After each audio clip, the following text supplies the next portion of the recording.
میرے نبی صلی اللہ علیہ وآلہ وسلم نے فرمایا، جو شخص توبہ کرتا ہے وہ گناہ پر اصرار نہیں کرتا، خواہ وہ گناہ اس سے 70 مرتبہ ہو جائے، یعنی وہ ہر دفعہ توبہ کر لے۔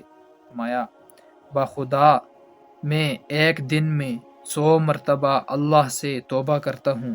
رسول اللہ صلی اللہ علیہ وآلہ وسلم نے فرمایا، جس شخص سے کوئی گناہ ہو جائے پھر وہ صحیح طریقے سے وضو کر کے 2 رکعت نماز یعنی نفل پڑھ کر اللہ سے اپنے کیے پر نادم ہو کر معافی مانگ لے، اللہ اس کا گناہ معاف کر دیتا ہے۔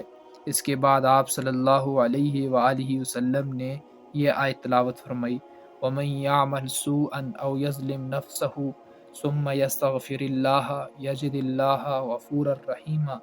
جو شخص کوئی خطا یا گناہ کر بیٹھے پھر وہ اللہ سے معافی چاہے تو وہ اللہ کو معاف کر دینے والا مہربان ہی پائے گا۔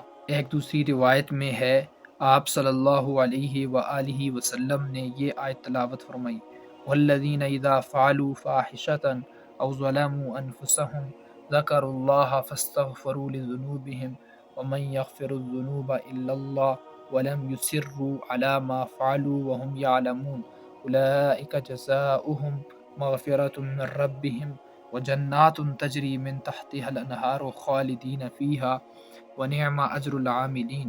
اور وہ لوگ کہ جب وہ کوئی بڑی برائی کی بات کر بیٹھتے ہیں یا اپنی جان کو گناہ میں پھنسا کر مصیبت میں ڈال لیتے ہیں، فوراً انہیں اللہ یاد آتا ہے اور وہ اس سے اپنے گناہ پر معافی کے طلبگار ہوتے ہیں اور اپنے گناہ پر اصرار نہیں کرتے بلکہ نادم ہوتے ہیں، کیونکہ انہیں معلوم ہے کہ اللہ کے سوا کون ہے جو ہمارا گناہ معاف کرے۔